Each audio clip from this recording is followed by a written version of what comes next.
आप देख रहे हैं भवानी टाइम्स। विदर्भ माध्यमिक शिक्षक संघ ने निजी और स्थानीय स्वराज्य संस्थाओं के तहत संचालित प्राथमिक, माध्यमिक और उच्च माध्यमिक विद्यालयों, साथ ही आदिवासी आश्रम विद्यालयों में शिक्षकों तथा शिक्षकेतर कर्मचारियों की लंबित समस्याओं को सुलझाने के लिए एक महत्वपूर्ण कदम उठाया। संघ ने आर्थिक सत्र के दौरान धरना प्रदर्शन आयोजित किया ताकि इन समस्याओं की ओर अधिकारियों का ध्यान आकर्षित किया जा सके। इसके साथ ही संघ ने शिक्षा अधिकारी जिला परिषद गोंदिया को एक निवेदन सौंपा, जिसमें इन मुद्दों के शीघ्र समाधान की मांग की गई। भवानी टाइम्स गोंदियामध्ये आपण सगळ्यांचं स्वागत आहे। विदर्भ माध्यमिक संघ गोंदियाच्या वतीने आज धरणं आंदोलन करण्यात आलेलं आहे जिल्हा परिषदच्या समोर। सर, काय सांगणार या धरण्याबद्दल? काय तुमची मागणी होती आणि या धरण्याबद्दल काय सांगणार तुम्ही? आणि जे स्कूल बंद होत आहेत, जे शिक्षणाकरिता मुलाबाळांना जी अडचण येत आहे, त्याबद्दल तुम्ही काय सांगणार? आज विदर्भ माध्यमिक शिक्षक संघ गोंदिया जिल्ह्याद्वारे आणि माननीय आमदार शिक्षक आमदार सुधाकरजी अडबाले यांच्या आव्हानानंतर पूर्ण विदर्भामध्ये नागपूर डिव्हिजनमध्ये नागपूर उपसंचालक कार्यालय व अमरावतीमध्ये शिक्षण उपसंचालक कार्यालय व तसेच पूर्ण विदर्भाच्या जिल्हा लेवलवर माध्यमिक शिक्षण अधिकारी यांच्या समोर यांच्या दालनाच्या समोर ह्या आंदोलन सुरू होत आहे आणि त्याच्या प्रतिर्थ आज हे आंदोलन झालेलं आहे। शिक्षकाच्या जे मागण्या आहेत, जे 37 मागण्या जे आमदारांनी मान्य सुधाकर अडबाले साहेबांनी जे आमच्या समक्ष ठेवल्या, त्या आमदार धरून जे मागण्या जे आहेत, जे आपल्या राज्यस्तरीय सरकारच्या समक्ष आहेत, त्या आंदोलन त्या सरकार जे धोरण आखत आहे, ज्याच्यामुळे जे आम्ही शिक्षक लोक जे आहे आमच्यावर अन्याय होत आहे, त्या अन्यायाला वाचा फोडण्याकरता आम्ही ह्या संघटनेच्या वतीने इथं आम्ही आज आंदोलन करत आहोत। आणि सर्वात मोठी आमची मागणी ही आहे की भाई जे 1 नोव्हेंबर 2005 पूर्वी जे लागलेले जे शिक्षक आणि शिक्षकेतर जे कर्मचारी आहेत, त्या कर्मचाऱ्यांना जे नियुक्तीपत्र आहेत, ज्यांना नियुक्ती या 2005च्या पहिले त्या नियुक्तीला वैध मानून त्यांना सरळ कोर्टाच्या आदेशाने जे हायकोर्टाने जे निर्देश सरकारला दिलेले आहे, त्या आदेशाद्वारे त्यांना पेन्शन योजना लागू झाल्या पाहिजे सर्व शिक्षकांना। आणि तसेच जे 10, 20, 30 जे आस्वादित प्रगती योजना आहे आपली शासनाची सर्व कर्मचाऱ्यांना महाराष्ट्रामध्ये लागू आहे, पण टक्का वाढ ते बी आपल्याला ते आस्वादित योजना जी आहे फक्त शिक्षक लोकांना माध्यमिक ज्युनियर कॉलेजला आणि प्राथमिक शिक्षकाला मान्य नाही आहे। आणि त्याच प्रकारे जे टप्पा वाढ आहे, जे मागच्या वेळी शिंदे सरकारच्या वेळेस केसरकर साहेबांनी म्हटलं होतं की तुमच्या शिक्षक संघाच्या 40ची जे शाळा आहे ते 60 होणार आणि 60ची 80 होणार, परंतु त्याला निर्णय घेतल्यानंतर बी आजकाल त्याची अंमलबजावणी होत नाही आहे। त्याच्याकरता हे आणि अन्य जे मागण्या आहेत शिक्षकाच्या अन्यायाच्या विरुद्ध, त्या अन्यायाला वाचा फोडण्यासाठी आज आम्ही आंदोलनाच्या विशेष रूपाने इथं आंदोलन करत आहोत। आणि सरकार आम्ही या रस्त्यावर उतरून आंदोलन करत आहोत, परंतु आमचे अडबाले साहेब जे तडफदार आमदार आहेत एकमात्र विदर्भाचे, ते शिक्षक आमदार तिथं विधान परिषदेमध्ये ते नेतृत्व त्याच्याकडे लक्षवेधी लावून त्या सरकारला चेतावत आहेत। आणि सरकारकडे आमचे विदर्भ शिक्षक संघाकडे मागणी आहे की आमचे जे मागण्या आहेत त्याला तरोतर आमच्या मागण्याला मान्यता देऊन लवकराच्या लवकर शिक्षकाचे आंदोलन जे समोर येणार आहे त्याला थांबवण्याची काही या गोष्टी कराव्या। मोठा नाही तर जर याच्यापेक्षाही जर मोठं आंदोलन आपल्या पूर्ण महाराष्ट्रामध्ये चेंगाळून उतरेल आणि त्याची शासनाची जबाबदारी राहणार, जर चेंगाळून उतरेल त्याची पूर्ण जबाबदारी जे राहतील ते शासनाची राहतील। यांनी शासनाची आतापासून दखल घ्यावी। शिक्षकाला त्याला कमजोर नाही पाहिजे। शिक्षक हा सामाजिक प्राणी आहे आणि समाज घडवणारा घटक आहे, आणि जे समाज घडवणाऱ्या घटकावर जर अन्याय अत्याचार होत असेल तर आम्ही मान्य करणार नाही, हे बोलून मी आपल्या शब्दाला विनंती आणि अशा सरकारचा मी निषेध करत आहोत की जो अन्याय शिक्षकावर करत आहे म्हणून। विदर्भ माध्यमिक शिक्षण संघाचा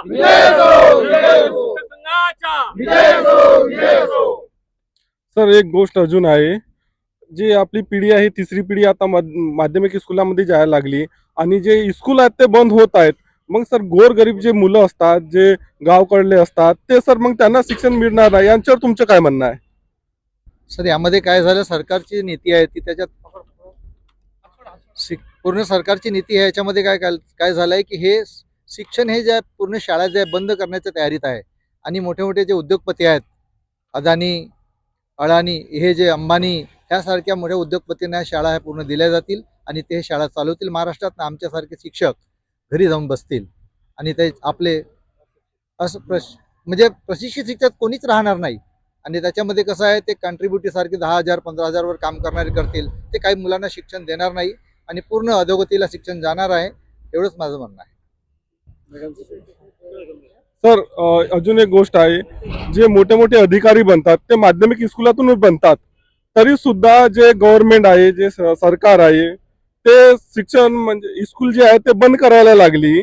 मग ह्या वेळेवर तुमच्या त्या जर नाही केलं तुमची मागणी, त्याच्या पुढे तुमच्या काय धोरण असेल, म्हणजे तुम्ही कुठला पाऊल उचलला त्याच्या पुढे? अत्यंत छान असा प्रश्न विचारला आहे. मुळातच मानव जातीच्या उत्क्रांती पाठीमागे शिक्षण ही अत्यंत महत्त्वपूर्ण भूमिका राहिलेली आहे आणि आजपर्यंत जे काही प्रशासकीय अधिकारी झालेले आहे हे कुठे ना कुठे खेडेगावातील शिक्षण घेऊनच झालेलं आहे. पण आज शासनाने जे शिक्षकांच्या विरोधात, माध्यमिक शाळांच्या विरोधात, प्रामुख्याने मराठी शाळांच्या विरोधात जे काही षडयंत्र रचल्या जात आहे, त्या पाठीमागे त्यांचं मराठी शाळा ह्या बंद पडाव्या आणि जे स्वयंअर्थसहाय्यी शाळा आहे त्यांना चालना मिळावी, जेणेकरून शिक्षणाचं कुठल्याही स्वरूपाचं बोज शासकीय तिजोरीवर पडणार नाही. याच उद्देशाने निरंतर विविध जाचकटी टाकून शिक्षकांना कमकुवत करण्याचं षडयंत्र मागील कित्येक वर्षापासून महाराष्ट्र शासन, भारत शासनाच्या माध्यमातून राबवल्या जात आहे. परंतु शासनानं हे समजायला पाहिजे की ज्या शिक्षकांच्या हातामध्ये निर्माण आणि प्रलय बसतोय तो कधीही शांत बसणार नाही.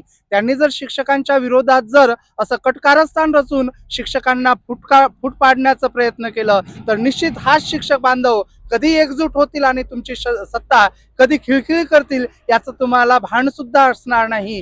हे शासनाने सुद्धा लक्षात घ्यायला पाहिजे. निश्चितच हे जे काही 15 मार्च आता झालेली जे संच मान्यतेच्या ज्या अटी आहे हे निश्चितच आम्ही खपून देणार नाही आणि केवळ गोंदिया जिल्ह्यातच नव्हे तर संपूर्ण महाराष्ट्रामध्ये संपूर्ण शिक्षक एकजुटीची ताकद आम्ही निश्चितच या शासनाला दाखवू, असं मी या ठिकाणी आपल्या सर्वांना या चॅनलच्या वतीने मी ग्वाही देतो. बहुत बहुत धन्यवाद सर. सर, अजून एक प्रश्न आहे माझा. जी मुली आहेत, गावाकडल्या मुली असतात, जर हे स्कूल बंद पडले, आता नाहीतरी कुठली म्हणाल तर आपली तिसरी पिढी हे शिकायला लागली आणि मुली कुठेतरी सामोर वळायला लागली, तर माझा प्रश्न मॅडम सोबत आहे, मॅडम त्यांच्यावर काय परिणाम पडणार? ज्या जसे मुली कमी शिकल्या होत्या तर त्यांच्यावर अन्याय अत्याचार पुष्कळ व्हायच्या.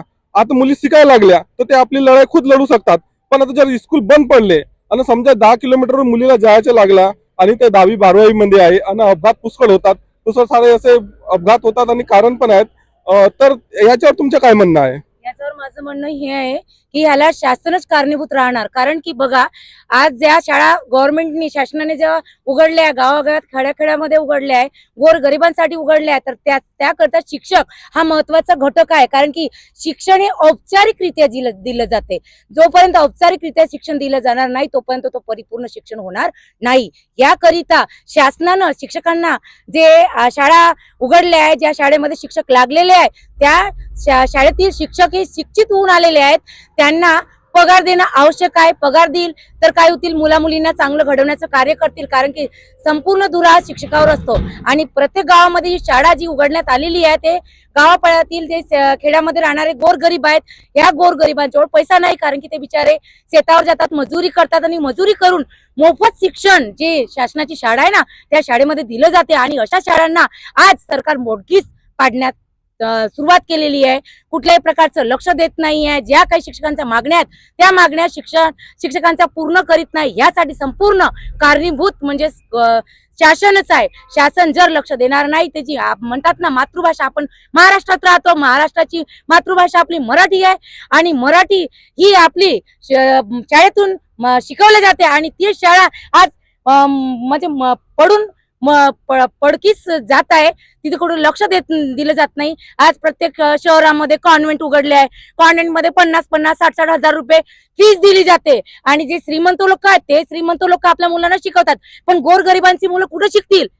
जर शाळेत राहणार नाही तर गोरगरिबांच्या मुलांना शिकण्याची मुभा राहणार नाही आणि यासाठी संपूर्ण जिम्मेदार गव्हर्नमेंट आहे. म्हणून शासनाला माझी हीच रिक्वेस्ट आहे, हीच विनंती आहे की जे शिक्षक आहेत ना ते शिक्षक ज्या काही मागण्या आता आज आपण इथे उभे झालेलो आहोत, विदर्भ माध्यमिक शिक्षक संघ गोंदियातर्फे या आमच्या ज्या मागण्या आम्ही मागितल्या त्या मागण्यांनी शासनानं पूर्ण करावं हेच आमची सर्वांची विनंती आहे. बस एवढंच माझं बोलणं आहे.